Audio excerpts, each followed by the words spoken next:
여러분, 에스라서는 총 2개로 단락을 나눌 수가 있습니다. 바로 1에서 6장까지. 그래서 7장부터 10장까지. 그래서 1장부터 6장까지는 1차 귀환. 1차 귀환 때 뭐 했죠? 바로 성전 건축을 했죠. 7장부터 10장까지는 2차 귀환. 2차 귀환 때는 에스라를 통한 종교 개혁이 일어났습니다. 놀라운 건 아까 역대하 마지막에 뭐로 끝났어요? 바로 이 말씀으로 끝났죠. 그죠? 바사왕 고레스가 칙령을 내렸는데 하나님께서 내게 명령하셔가지고 예루살렘에 성전을 건축하라고 했다. 다 올라가라. 그 얘기를 했어요. 에스라서 1장 2, 3절도 고레스 칙령으로 시작됩니다. 거의 문자적으로도 거의 비슷해요. 그러니까 에스라가 역대상하서도 편찬했고 에스라 느헤미야도 편찬하지 않았을까? 학자들은 이것 때문에, 이 구절 때문에 그렇게 생각을 합니다. 그러니까 역대하가 고레스 칙령 끝났고 에스라가 고레스 칙령으로 시작하기 때문에 이 두 책은 서로 맞물리는 책이죠. 굉장히 중요한 포인트입니다. 자, 그래서 이제 에스라를 통해서 1차 귀환이 에스라를 통해서가 아니고 에스라서의 시작이 이제 1차 귀환 이야기로 이제 시작이 되는데 539년에 고레스 칙령이 있었고 좀 준비했다가 537년에 바로 누굽니까? 수룹바벨을 통해서 1차 귀환이 이루어지게 됩니다. 자, 그런데 성경을 에스라서를 쭉 읽어가다 보면 에스라서는 어렵지 않아요. 그냥 이야기가 쭉 진행되기 때문에 이야기식으로 쭉 읽어가면 됩니다. 그래서 세스바살. 근데 여러분 에스라서를 보면 세스바살도 나오고 수룹바벨도 나옵니다. 분명히 고레스가 세스바살에게 총독으로 임명하고 성전 기물들을 맡기는데 뒤에 가보면은 수룹바벨이 총독이 돼 있어요. 그래서 어떤 사람은 두 사람이 동명이인이다 이렇게 얘기를 하는데 동명이인이 아닌 이유는 두 이름 다 바벨론식 이름이에요. 네? 수룹바벨이라는 이름 뜻이 바벨론 출생 이런 뜻이거든요. 세스바살은 이게 어떤 우상의 이름입니다. 그러니까 둘 다 바벨론식 이름이니까 아니 무슨 얼마나 바벨론을 사랑하길래 바벨론식 이름이 창시계명을 두 개나 만들었을까요? 그러니까 다른 사람인 거예요. 그런데 여러분 역대기서를 가보면 족보가 있죠. 족보에 세스바살 이름이 나옵니다. 그런데 세스바살이라고 돼 있지 않고 셋바살 그렇게 돼 있습니다. 그런데 이거는 세스바살이에요. 셋바살인데 세스바살입니다. 그리고 세스바살의 조카로 수룹바벨이 나와요. 그래서 역대기 자료에 따르자면 세스바살의 조카인 수룹바벨이 두 사람이 함께 기환을 하다가 뭐 중간에 이게 뭐 1000몇백 킬로나 되는 기간이니까 돌아오는 과정만 해도 뭐 몇 달이 걸리거든요. 돌아오다가 이제 죽었던지 와서 죽었던지 세스바살은 그랬던 것 같습니다. 그리고 이제 그 뒤를 수룹바벨이 이어받게 된 것이죠.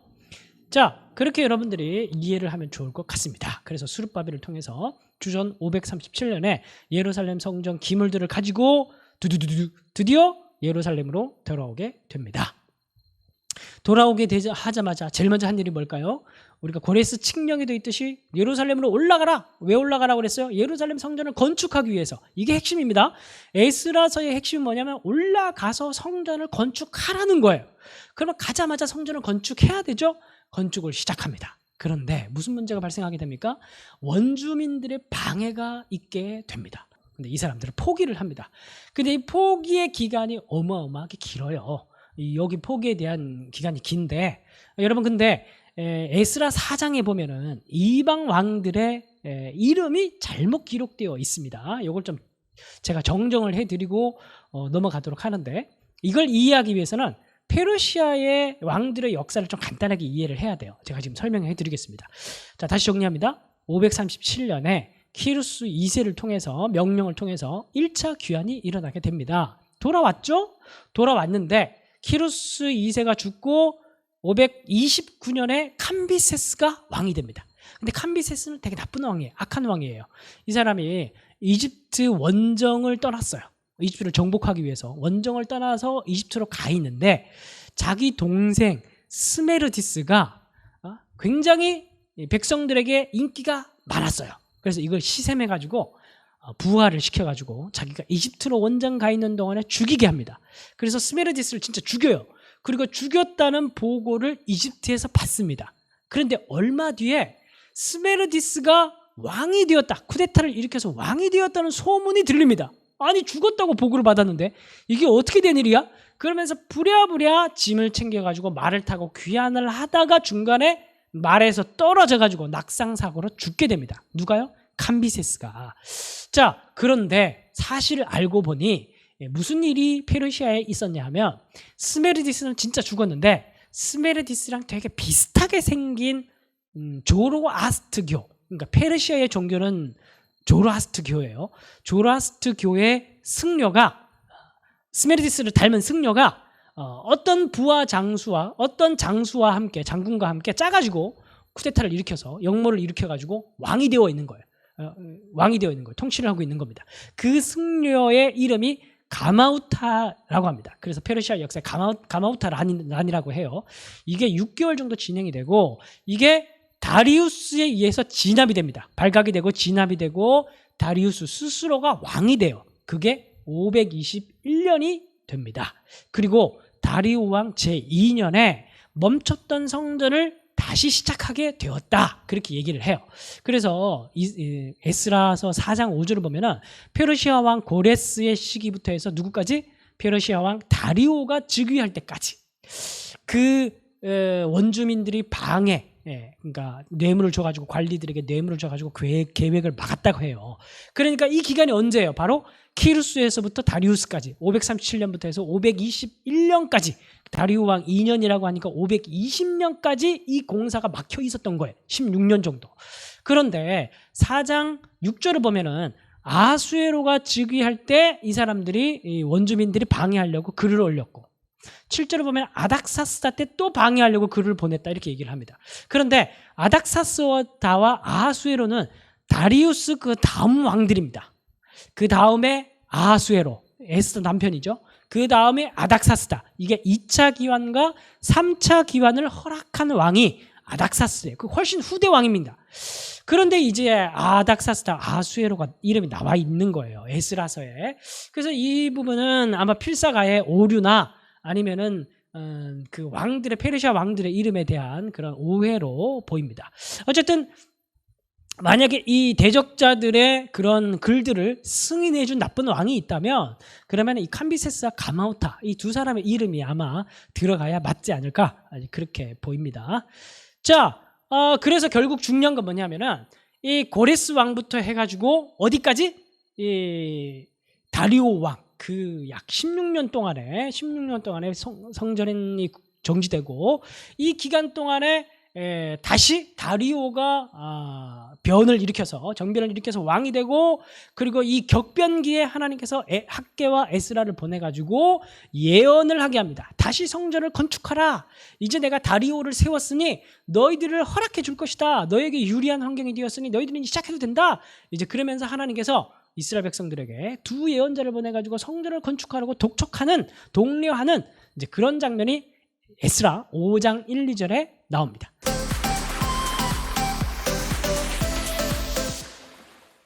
결국 스룹바벨 성전이 완공이 됐죠. 학개 스가랴의 예언을 통해서 516년에 성전이 완공되게 됩니다. 그리고 6월절을 지키는 아름다운 이야기로 끝나게 됩니다.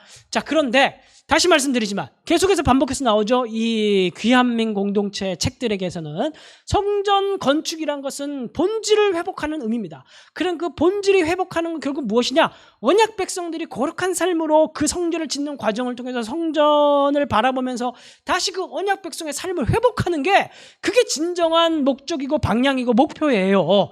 그런데 두 번째 기환을 통해서 에스라가 돌아와서 보니 이스라엘의 상태가 어때요? 우리가 앞에 살펴봤지만 1차 귀환과 2차 귀환의 사이는 몇 년이 있습니까? 79년이라는 아주 긴 기간이 있어요.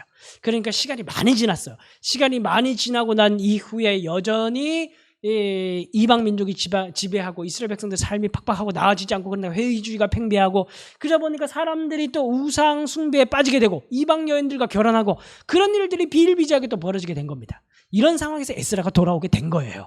그래서 에스라가 살펴보니 이 말씀을 봅시다. 그들이 딸을 맞이하여 아내와 며느리로 삼아 거룩한 자손이 그 지방 사람들과 서로 섞이게 됐다는 거예요. 우상 숭배를 하게 됐다는 거예요. 그래서 에스라가 기가 막히고 코가 막혀가지고 성전 앞에 앉아 있습니다. 그 얘기로 에스라서가 끝나요. 그리고 에스라서 10장을 보면은 백성이 많고 또 비가 내리는 때라고 합니다. 무슨 때라고 합니까? 비가 막 오늘 또 비가 내리고 있었는데 비가 쫙 내리고 있어요. 에스라 10장 보면은. 그리고 에스라가 무릎 꿇고 성전 앞에 엎드려가지고 막 당구하면서 울고 있습니다. 하나님 막 이러면서 막 울고 있어요.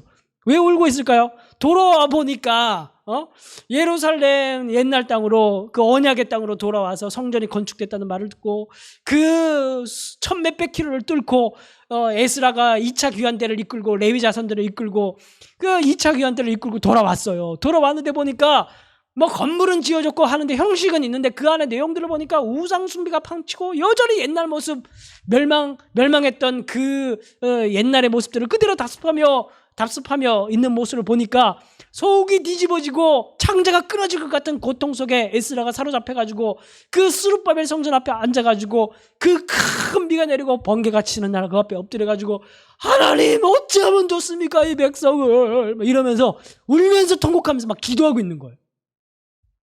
에스라서가 그렇게 마지막이 장엄합니다. 슬퍼요. 그리고 에스라가 하나님의 성전 앞에 엎드려 울며 기도하여 죄를 자복할 때 이렇게 그 때라는 말 상황을 그렇게 에스라서는 그려줘요. 그림을 그리듯이 한번 그려보세요. 비가 확 내리고 있고 거기에 보잘것없이 세워져 있는 스룹바벨 성전이 있고 에스라가 율법 학사 에스라가 그 앞에 엎드려가지고 이제 막 돌아온 에스라가 울면서 하나님 어떻게 하면 좋습니까? 그래서 민족의 죄를 끌어안고 기도하고 있어요. 과연 절망인가? 이것이 과연 절망인가? 우리는 끝이 났는가? 그런데 여러분 그 뒤에 1명, 2명, 3명, 10명, 20명, 30명, 50명, 100명 그 많은 사람들이 점점 모이들기 시작합니다. 말씀에 보면 많은 백성들이 모여가지고 남녀노소 어린아이 가리지 않고 많은 물이 그 주변에 모여가지고 비 오는데 제일 앞에 에스라가 성전을 향해서 엎드려져 있고 그 앞에 많은 백성들이 함께 엎드려가지고 통곡하면서 하나님을 향해서 우리가 죄인입니다 그러면서 함께 통곡하면서 기도하고 있는 장면이 나와요. 그러면서 그들이 우리가 울고 있을 때가 아닙니다. 울고 있을 때가 아닙니다. 우리가 결단하겠습니다. 우리가 죄를 끊어내겠습니다. 그러면서 에스라의 마지막 장면이 끝나요. 그러면서 그 사람 중에 한 사람이 뭐라고 얘기하냐면 이스라엘에게는 아직 소망이 있습니다. 왜냐하면 우리가 말씀을 지킬 의지를 가지고 있기 때문입니다. 우리 이스라엘에게는 아직 소망이 있습니다. 왜냐하면 민족의 죄를 끌어안고 우리의 죄를 회복할 수 있는 그 죄에 대한 민감성이 남아있기 때문입니다. 이 소수지만은 소수에 남아있는 백성들이 있기 때문에 이스라엘에게는 아직 소망이 있습니다. 소망의 말씀으로 끝나는 게 에스라서의 이야기예요. 여러분 마지막 이야기가 그 얘기예요. 한국교회에 과연 소망이 있습니까? 우리 인생에 과연 소망이 있습니까? 우리에게 혹시 회의주의에 빠져가지고 여기 혹시 아직 하나님부터 멀리 떠난 사람이 있습니까? 한국교회도 지금 막 침체기라고 그러고 뭐 여러 가지 말이 있죠. 우리에게 소망이 있다면 어떤 그 소망이 있다는 걸 어떻게 확인할 수가 있겠습니까? 우리도 하나님 말씀 앞에 떨고 하나님 말씀이 그렇게 얘기할 때 우리 마음속에 두근거림이 있고 우리 말씀을 휘젓는 그 하나님의 예언의 말씀이 여전히 우리 마음속에 살아있고 우리가 그래서 그 말씀이 우리 마음속에 떨어질 때 우리가 우리의 죄를 끊어낼 결단함과 끊어낼 결심이 있고 하나님 앞에서 우리의 죄를 끌어안고 통해 자복하며 회개할 수 있는 그런 사람들이 있다면 한국교회도 여전히 소망이 있다. 이 말씀을 통해서 우리가 확인해 볼 수가 있습니다.